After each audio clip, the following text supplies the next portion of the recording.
주님의 사랑을 받고 주님을 사랑하는 유클레시아 성도 여러분, 주님의 은혜가 풍성하게 임하시기를 간절히 바랍니다. 요한계시록 22장 20절 말씀에 이것들을 증언하신 이가 이르시되 내가 진실로 속히 오리라 하시니 아멘 주 예수여 오시옵소서라고 했습니다. 우리 주님께서 진실로 속히 오십니다. 이 믿음 가지고 어지럽고 혼란한 이 세상 가운데에서 믿음으로 사랑으로 소망 가운데 살아가시기를 간절히 바랍니다. 우리 함께 사도신경 고백하심으로 유클레시아 예배 시작하겠습니다. 나는 전능하신 아버지 하나님 천지의 창조주를 믿습니다. 나는 그의 유일하신 아들 우리 주 예수 그리스도를 믿습니다. 그는 성령으로 잉태되어 동정녀 마리아에게서 나시고 본디오 빌라도에게 고난을 받아 십자가에 못 박혀 죽으시고 장사된 지 사흘 만에 죽은 자 가운데서 다시 살아나셨으며 하늘에 오르시어 전능하신 아버지 하나님 우편에 앉아 계시다가 거기로부터 살아있는 자와 죽은 자를 심판하러 오십니다. 나는 성령을 믿으며 거룩한 공교회와 성도의 교제와 죄를 용서받는 것과 몸의 부활과 영생을 믿습니다. 아멘. 우리 함께 찬송 338장 드리겠습니다.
우리 함께 기도 드리시겠습니다.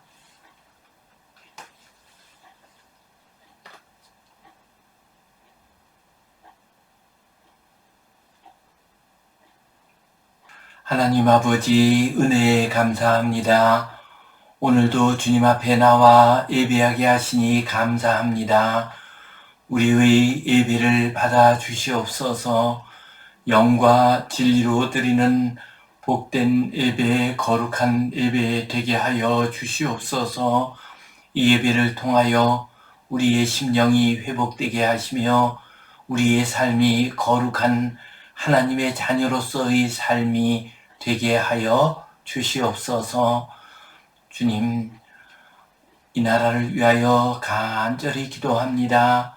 이 나라 위에 은혜를 내려주시고 복을 내려주시어서 평화한 나라가 되게 하여 주시옵소서. 우리 국민들 사이에 서로 사랑하고 서로 섬기며 함께 잘 살아가는 복된 나라 되게 하여 주시옵소서. 주님, 중국과의 관계가 자꾸만 어려워지고 있습니다. 신냉전 체제라는 말도 나오고 있습니다. 주님, 이 나라를 불쌍히 여겨주시고 중국 땅에도 은혜를 내려주시어서 평화한 세상이 되게 하여 주시옵소서. 중국이 패권주의에 빠지지 않게 하여 주시옵소서. 미국도 전 세계를 아름답고 거룩하게 잘 섬길 수 있도록 도와 주시옵소서. 북한 땅에도 은혜를 내려주시고 평안케 하여 주시옵소서. 병든 이들에게 치유의 은혜를 내려주시고 환난 가운데 있는 이들 그 환난에서 벗어나게 하여 주시옵소서. 우리 젊은이들과 어린 자녀들에게 은혜를 내려주시고 아름답고 거룩하게 잘 성장할 수 있도록 인도하여 주시옵소서. 주님께 모든 것을 의탁하오며 예수님 이름으로 기도하옵나이다. 아멘. 하늘에 계신 우리 아버지, 아버지의 이름을 거룩하게 하시며 아버지의 나라가 오게 하시며 아버지의 뜻이 하늘에서와 같이 땅에서도 이루어지게 하소서. 오늘 우리에게 일용할 양식을 주시고 우리가 우리에게 잘못한 사람을 용서하여 준 것 같이 우리 죄를 용서하여 주시고 우리를 시험에 빠지지 않게 하시고 악에서 구하소서. 나라와 권능과 영광이 영원히 아버지의 것입니다. 아멘. 오늘은 산상수훈의 말씀 가운데서 재물의 종이 되지 말라 하는 제목으로 함께 은혜를 나누겠습니다. 주님께서는 마태복음 5장, 6장, 7장 말씀을 통해서 산상수훈을 우리에게 말씀해 주셨습니다. 6장 산상수훈의 말씀은 경건에 대한 말씀으로 시작합니다. 곧 구제, 기도, 금식 등과 같은 그 당시 가장 대표적인 경건의 방식에 대해서 주님께서 말씀하셨습니다. 주님께서는 너희가 경건의 행위를 할 때에 다른 사람에게 보이려고 하지 말라. 숨어서 보시는 하나님, 그 하나님만을 바라보며 경건의 삶을 살라 하고 말씀을 하셨습니다. 그리고 난 다음에 우리들의 물질 생활, 일반 생활의 문제에 대해서 주님께서 말씀을 하셨습니다. 주님께서는 우리에게 보물을, 이 세상의 재물을 땅에 쌓아두지 말라, 보물을 하늘에 쌓아두라 말씀하셨습니다. 곧 이 세상의 재물을 자기 자신의 이익과 자기 자신의 쾌락만을 위해서 사용하지 말고 믿음과 사랑을 위하여 사용하라 말씀하셨습니다. 그리고 난 다음에 주님께서 눈에 대한 말씀을 하고 계십니다. 눈이란 진리, 인식, 믿음, 시각 이런 의미를 가지고 있습니다. 곧 재물에 대한 바른 인식, 바른 시각을 가져야 한다는 것을 우리에게 말씀해 주셨습니다. 성경 본문 말씀 같이 보겠습니다. 눈은 몸의 등불이니 그러므로 내 눈이 성하면 온 몸이 밝을 것이요 눈이 나쁘면 온 몸이 어두울 것이니 그러므로 내게 있는 빛이 어두우면 그 어둠이 얼마나 더하겠느냐. 한 사람이 두 주인을 섬기지 못할 것이니 혹 이를 미워하고 저를 사랑하거나 혹 이를 중히 여기고 저를 경히 여김이라. 너희가 하나님과 재물을 겸하여 섬기지 못하느니라. 아멘. 주님께서 보물을 하늘에 쌓아두라 하고 말씀하신 다음에 재물을 바라보는 시각과 관점에 대해서 말씀을 하셨습니다. 주님께서는 우리에게 좋은 눈을 가지라, 곧 재물을 인식하는 바른 눈, 바른 시각, 바른 관점을 가지라 하고 말씀을 하셨습니다. 22절 말씀 같이 보겠습니다. 눈은 몸의 등불이니 그러므로 내 눈이 성하면 온 몸이 밝을 것이다. 눈은 몸의 등불이다 하고 말씀하셨습니다. 등불은 언제 사용합니까? 밤길을 갈 때, 캄캄할 때 길을 밝히기 위해서 등불을 사용합니다. 이와 마찬가지로 우리 인생길에 있어서 눈은 몸의 등불과 같은 역할을 합니다. 눈을 통해서 빛을 받아들입니다. 그래서 방향을 찾습니다. 위험한 길이 있으면 피하게 됩니다. 안전한 곳에서 쉼을 얻게 됩니다. 우리 인생길에서 눈은 등불과 같습니다. 여기서 이 눈은 육신의 눈을 의미할 뿐만 아니라 지혜의 눈, 믿음의 눈을 의미합니다. 우리의 눈, 그것은 몸의 등불과 같습니다. 내 눈이 성하면, 성하다라고 하는 말은 헬라어 원어로 하프루스입니다. 이 말은 본래 주름과 구겨짐이 없다라고 하는 데서 나온 말입니다. 주름과 구겨짐이 없는 눈, 그것은 건강한 눈, 진실한 눈입니다. 그리고 분명하게 바라볼 수 있는 눈입니다.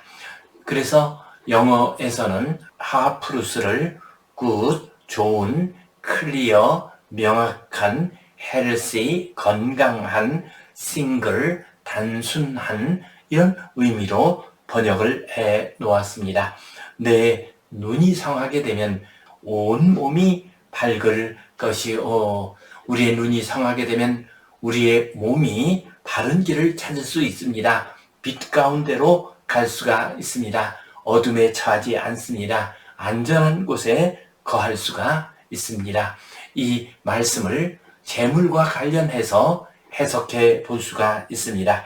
우리가 재물을 바라보는 눈이 건강하고 밝고 분명하고 단순하게 되면은 우리는 하늘에 보물을 쌓아둘 수가 있습니다. 그렇게 되면 그 삶이 안전하고 또한 빛 가운데서 살아갈 수가 있습니다. 물질로 인해서 시험을 당하지 않습니다. 유혹에 넘어가지 않습니다. 사실 우리 인생길 살아가면서 돈 문제만 제대로 잘 해결한다고 하면은 우리 인생살이의 70 내지 80%의 문제는 해결된다고 해도 과언이 아닙니다. 그러므로 우리는 돈, 물질과 관련해서 바른 눈을 가져야 합니다. 밝은 눈을 가져야 합니다. 또한 이 눈을 영적인 눈과 관련해서 생각할 수도 있습니다.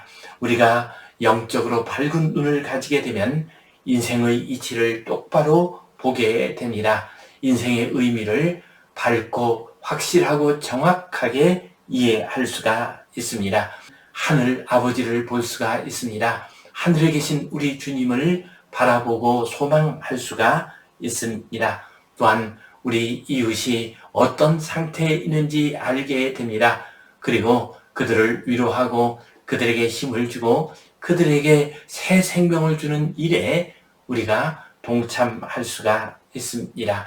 눈이 밝으면 온몸이 밝아질 것이다 하는 이 말씀은 육신의 눈에 해당될 뿐만 아니라 재물과 관련된 눈, 또한 영적인 눈에도 해당되는 말씀입니다. 우리 성도님들 육신의 눈이 밝으실 뿐 아니라 영적인 눈도 밝으시고 재물을 이해하는 눈도 밝아지셔서 성도로서 거룩하고 아름다운 삶 살아가시기를 간절히 바랍니다. 두 번째로 이 말씀은 너희가 눈이 밝아짐으로 어둠 속에 빠지지 않도록 하라 말씀하십니다.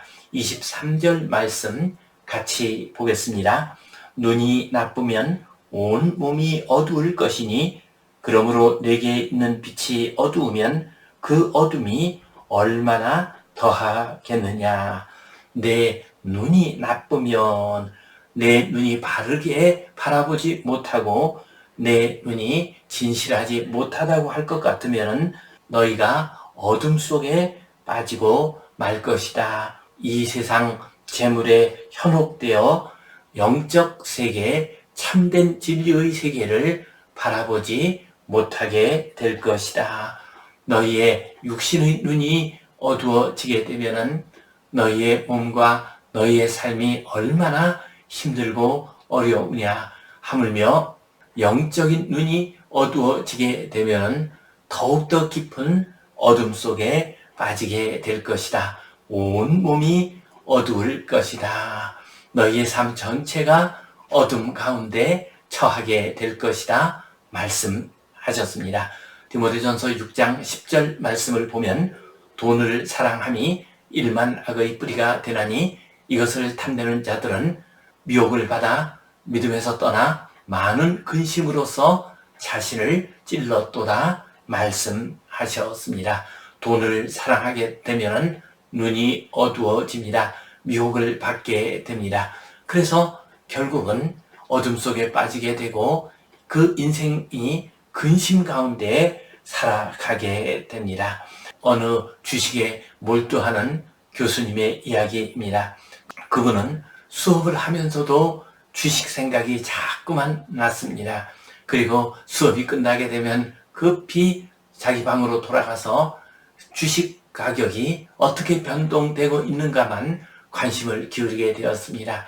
이렇게 되다가는 큰일 나겠다 하는 생각이 들었습니다. 그래서 그 주식을 다 팔아버렸습니다. 그리고 나서 수업에 들어왔더니 더 이상 주식 생각이 나지 않더라는 것입니다. 그렇습니다. 우리가 돈에 눈이 멀게 되면은 훌륭한 교수님이라 할지라도 학생들이 눈에 들어오는 것이 아니라 돈이 눈에 들어오는 법입니다. 주식 생각만 하게 되는 법입니다. 그러다 보면은 자칫 큰 잘못과 범죄를 저지를 수도 있습니다. 데이 트레이더라고 하는 직업이 있습니다. 이것은 주식을 그날 샀다 팔았다 하는 그런 사람들입니다. 이런 사람들은 굉장히 스트레스가 많습니다. 마크 버튼이라고 하는 이 데이 트레이더, 그가 스트레스가 너무 심했습니다. 그래서 그만 총기 난사를 해서 13명이나 되는 사람이 생명을 잃게 되는 끔찍한 범죄를 저지르고 말았습니다. 그렇습니다.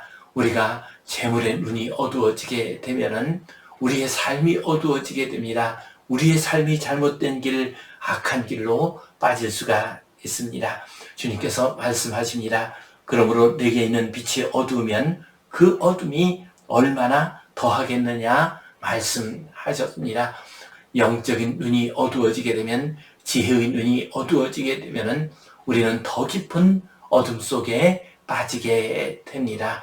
잘못하면 악을 저지를 수가 있습니다. 죄에 물들 수가 있습니다. 그래서 우리 인생 전체가 다 무너질 수 있는 위험이 있습니다.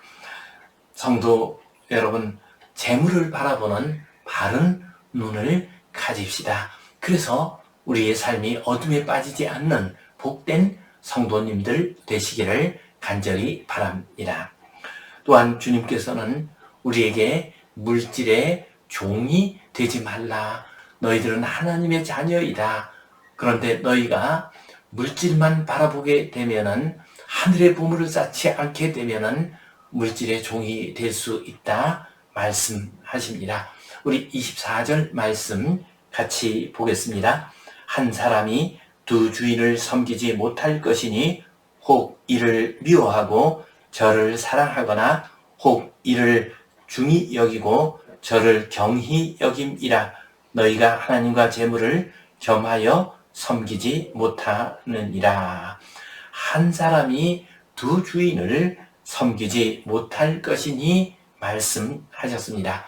여기서 두 주인은 무엇을 말합니까? 하나님과 재물을 의미합니다. 섬기다라고 하는 말이 헬라어 원어로는 툴루에인입니다. 이 툴루에인이라고 하는 말은 툴로스, 곧 노예라고 하는 말에서 나왔습니다. 그러므로 툴루에인, 섬긴다라고 하는 말은 노예가 된다, 최고의 충성을 바친다라는 의미입니다. 우리가 두 주인에게 똑같이 최고의 충성을 바칠 수 없다는 의미입니다. 우리 동양에도 충신은 불사 이군이라고 했습니다. 불사, 사는 섬길 사자입니다. 일사자로 많이 쓰지만 섬긴다는 의미도 가지고 있습니다. 불사 이군, 두 명의 군주를, 두 명의 임금을 섬길 수 없다라고 했습니다. 이와 마찬가지로 하나님의 충성스러운 자녀들은 하나님만 섬겨야 하지, 하나님과 돈을 똑같이 주인으로 섬길 수는 없는 법입니다. 만일 이렇게 두 주인을 섬기게 되면은 이를 미워하고 저를 사랑하거나 이를 중히 여기고 저를 경히 여김이라. 곧 돈을 사랑하게 되면은 하나님을 미워하게 됩니다. 돈을 중히 여기면 하나님을 경히 여기게 됩니다. 그러므로 우리는 두 주인을 섬길 수가 없습니다. 너희가 하나님과 재물을 겸하여 섬기지 못하느니라. 우리는 하나님만 섬겨야 합니다. 하나님과 재물을 겸해서 같이 섬기려고 해서는 안 됩니다. 돈을 주인으로 섬기게 되면은 우리는 하나님을 섬길 수가 없습니다. 그래서 우리는 잘못된 길로 빠지게 되고 믿음을 잃게 됩니다. 우리는 지금 어떤 세상을 살고 있습니까? 돈이 주인이 되기 쉬운 세상을 살고 있습니다. 지금 우리가 살고 있는 이 세상은 자본주의 사회입니다. 이것은 돈이 가장 위력을 발휘하는 사회라는 의미입니다. 어느 시대를 막론하고 돈은 큰 힘을 가지고 있었습니다. 그러나 우리 시대는 더욱더 돈이 힘을 가지고 있습니다. 돈이 생산수단을 장악을 하고 있습니다. 돈이 노동세계를 장악하고 있습니다. 이러한 자본주의 사회가 되면은 우리는 돈의 노예가 되기 쉽습니다. 우리는 자칫 내가 돈의 주인인 것처럼 생각하지만 돈이 오히려 우리의 주인이 되는 경우가 많이 있습니다. 피터 L. 번스타인이라고 하는 학자가 쓴 황금의 지배라는 책이 있습니다. 그 책의 서문에 보면 다음과 같은 내용이 나옵니다. 배가 난파를 하게 되었습니다. 황금을 많이 캐가지고 그 배에 탔던 사람이 물에 빠지게 되었습니다. 다른 사람은 목숨을 건지기 위해서 모든 짐을 다 내려놓고서 물로 뛰어들었습니다. 그러나 이 사람은 황금을 목에 걸고서 물에 뛰어들었습니다. 그 결과 깊숙이 물에 빠지고 말았습니다. 사람이 황금을 안고서 죽었는지 아니면 황금이 사람을 안고서 저 물속 깊이 가라앉았는지 알 수 없게 되었습니다. 우리 인생길에 많은 불행과 어두움과 죄악이 돈 때문에 생겨나는 세상을 살고 있습니다. 돈을 주인으로 섬기지 않으려면 돈의 한계를 기억해야 합니다. 돈은 참으로 우리에게 필요하고 소중한 것입니다. 그러나 우리 인생길에서 가장 중요한 것을 돈은 제공해 주지 못합니다. 돈이 쾌락을 줄 수는 있어도 사랑을 주지는 못합니다. 돈이 육신의 안락함을 줄 수는 있어도 진정한 행복을 주지는 못합니다. 돈이 책과 지식을 줄 수는 있어도 인생의 진리를 가르쳐 주지는 못합니다. 돈이 육신의 생명을 연장시켜 줄 수는 있어도 영원한 생명을 주지는 못합니다. 돈을 종으로 부리면 가장 좋은 종이 될 수 있습니다. 그러나 돈을 주인으로 섬기면 가장 악한 주인이 됩니다. 돈, 그것은 우리에게 필요한 것이지만 거기에는 한계가 있습니다. 더 나아가서 위험이 있습니다. 이것을 우리가 정확하게 이해할 때 우리는 돈을 주인으로 섬기지 않고 종으로 삼아서 아름답고 귀하게 사용할 수가 있습니다. 누가복음 19장에 나오는 여리고성의 삭개오, 그는 돈과 권력을 주인으로 섬기며 살던 사람이었습니다. 예수님을 만나서 돈을 내려놓게 되었습니다. 자기 재산의 절반을 가난한 자들을 위하여 사용한다고 했습니다. 혹시 다른 사람의 것을 속여서 빼앗은 것이 있으면 4배로 갚겠다고 했습니다. 그러자 그에게 빛이 찾아왔습니다. 주님께서 오늘 이 집에 구원이 이르렀다 말씀하셨습니다. 성도 여러분, 우리는 물질이 주인이 되는 세상을 살아가고 있습니다. 주님께서 말씀하십니다. 너희는 하나님의 백성이다. 하나님의 백성은 하나님께 순종하며 사는 것이지 물질의 종이 되어서 살아서는 안 된다 말씀하십니다. 이 말씀 붙들고 하늘의 보물을 쌓음으로써 아름답고 복된 삶, 주님께 큰 상급을 받는 귀한 삶 살아가시기를 주님의 이름으로 축원합니다. 기도하겠습니다. 하나님 아버지, 은혜에 감사합니다. 우리나라가 이만큼 부유하게 살 수 있게 하시니 감사합니다. 그러나 주님, 물질이 풍족해지다 보니 우리가 물질의 종이 되고 있습니다. 하나님과 재물을 함께 섬길 수 없다 말씀하셨사오니 주님, 하나님만 주인으로 섬기게 하여 주시옵소서. 예수님 이름으로 기도하옵나이다. 아멘.